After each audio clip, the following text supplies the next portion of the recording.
क्या तुमने कभी किसी शब्द को पूरे होश के साथ बोला है? शायद नहीं। हम रोज बोलते हैं, पर ये नहीं जानते कि शब्द के भीतर क्या छिपा है। शब्द सिर्फ आवाज नहीं होता, वह एक तरंग है, एक ऊर्जा जो हमारे मन, शरीर और आत्मा को छूती है। जब कोई शब्द दिव्यता से जन्म लेता है तो उसके हर अक्षर में जीवन होता है। राम भी ऐसा ही एक शब्द है, छोटा पर अनंत को समेटे हुए।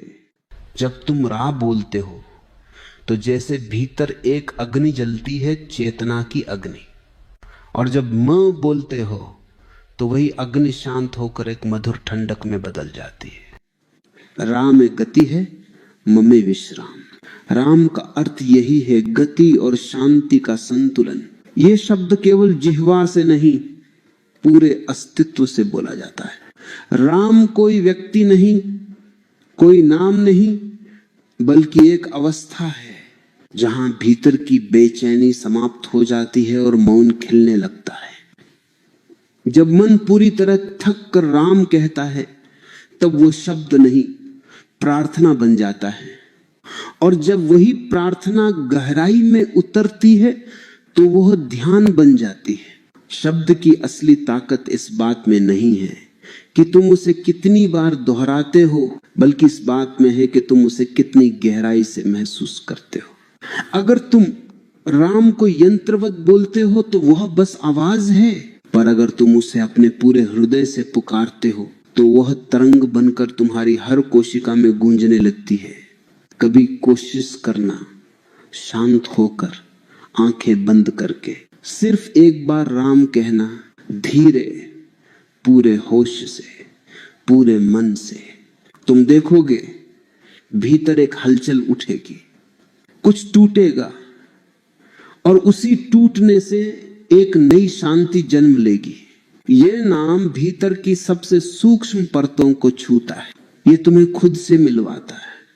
राम का नाम कोई बाहर का मंत्र नहीं, ये तुम्हारे भीतर सोया हुआ तुम्हारा ही स्वर है। जब कोई साधक इस नाम को सच में जपता है तो वह सिर्फ शब्द नहीं जपता, वह अपने भीतर के मौन को जगाता है। धीरे धीरे ये नाम तुम्हें ले जाता है उस जगह जहां सोच नहीं होती, बस होना होता है। राम एक पुल है जो मन से आत्मा तक जाता है। हर बार जब तुम इस नाम को बोलते हो तो एक पल के लिए तुम्हारा ध्यान बाहर से भीतर लौट आता है, और यही लौटना है ध्यान की शुरुआत। कभी कभी लगता है मानो इस छोटे से नाम के भीतर सृष्टि का रहस्य छिपा है। राजो सृजन है, मौजो लय है, सृष्टि का पूरा चक्र, उत्पत्ति से विलय तक राम के 2 अक्षरों में समाया है। इसलिए यह नाम केवल उच्चारण नहीं, एक अनुभव है। यह कोई धार्मिक शब्द नहीं, यह जीवन की लय है। जो सुन लेता है इस लय को, वह शांति को पा लेता है। और जब कभी मन भटके तो बस चुपचाप राम कहना, क्योंकि जब यह नाम सच में आत्मा तक पहुंचता है तो भीतर का सारा अंधकार पिघलने लगता है। फिर कुछ करने की जरूरत नहीं रहती, बस सुनना होता है। कैसे राम की ध्वनि भीतर फैलती है, कैसे वो सब कुछ बदल देती है, बिना कुछ कहे, बिना कुछ मांगे। कभी तुमने गौर किया है मन कितना चंचल है? कभी हंसता है, कभी रोता है, कभी किसी बात पर आग बबूला हो जाता है, और कभी एकदम सूना, जैसे भीतर कुछ भी नहीं। ये मन किसी पागल नदी की तरह है, कभी बहाव तेज, कभी ठहरा हुआ, कभी कीचड़ से भरा, कभी निर्मल। और हम अपने जीवन का हर पल इसी मन के हवाले करते हैं। फिर शिकायत करते हैं, शांति क्यों नहीं मिलती? शांति तो है, लेकिन मन इतना शोर करता है कि सुनाई नहीं देती। ये जो बेचैनी है, ये किसी बाहर की चीज से नहीं आती, ये आती है भीतर की भीड़ से। हजारों विचार, असंख्य इच्छाएं, अधूरे सपने, सब मिलकर एक तूफान बनाते हैं। और उस तूफान में आत्मा की आवाज डूब जाती है। पर एक उपाय है, बहुत सरल, बहुत सीधा, बहुत कोमल, राम का जप। ये कोई धार्मिक अनुष्ठान नहीं है, ये आत्मा का विश्राम है। जब तुम बार बार राम कहते हो तो ये नाम धीरे धीरे मन की सतह से भीतर उतरने लगता है। पहले ये जीभ पर होता है, फिर गले में, फिर हृदय में, और एक दिन ये धड़कन बन जाता है। राम राम राम। धीरे धीरे हर सांस के साथ, हर धड़कन के साथ पहले तुम इसे कहते हो, फिर एक दिन ऐसा आता है जब तुम नहीं कहते, नाम खुद को कहने लगता है। तब जप करने वाला मिट जाता है, सिर्फ जप रह जाता है। यही वह पल है जब अशांति मिटने लगती है, क्योंकि अब मन किसी विचार के पीछे नहीं भाग रहा, वह एक ध्वनि में विश्राम पा चुका है। राम की ध्वनि मन को किसी लक्ष्य की ओर नहीं ले जाती, वो मन को स्वयं में लौटा देती है। जैसे कोई बच्चा दिन भर खेलता भागता है और शाम को थक कर माँ की गोद में आकर सो जाता है, वैसे ही मन भी राम की गोद में आकर शांत हो जाता है। मन को शांत करने के लिए प्रयास नहीं चाहिए, सिर्फ स्वीकार चाहिए। जब उसी स्वीकार का नाम है। जब तुम राम कहते हो तो तुम ये स्वीकार करते हो कि अब मुझे कुछ और नहीं चाहिए, बस होना है, बस टिकना है।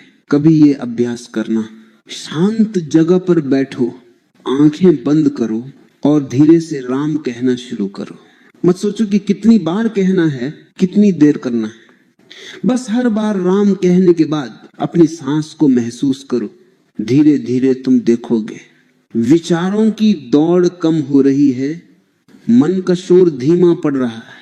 पहले ये थोड़ी देर के लिए होगा, फिर धीरे धीरे यही तुम्हारा स्वभाव बन जाएगा। फिर चाहे बाजार की भीड़ में हो या अकेले कमरे में, तुम्हारे भीतर एक कोमल मौन रहने लगेगा।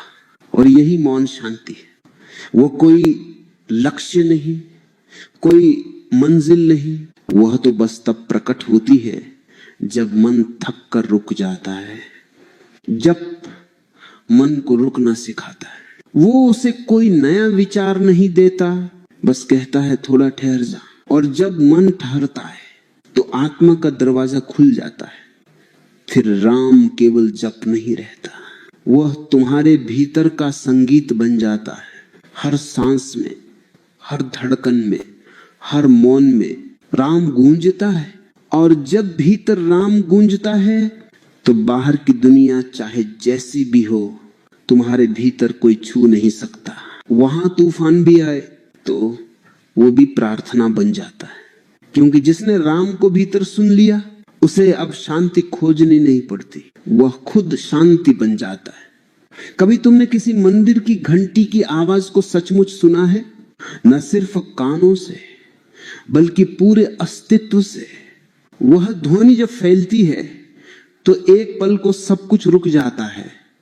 विचार, समय, यादें सब जैसे जम जाते हैं।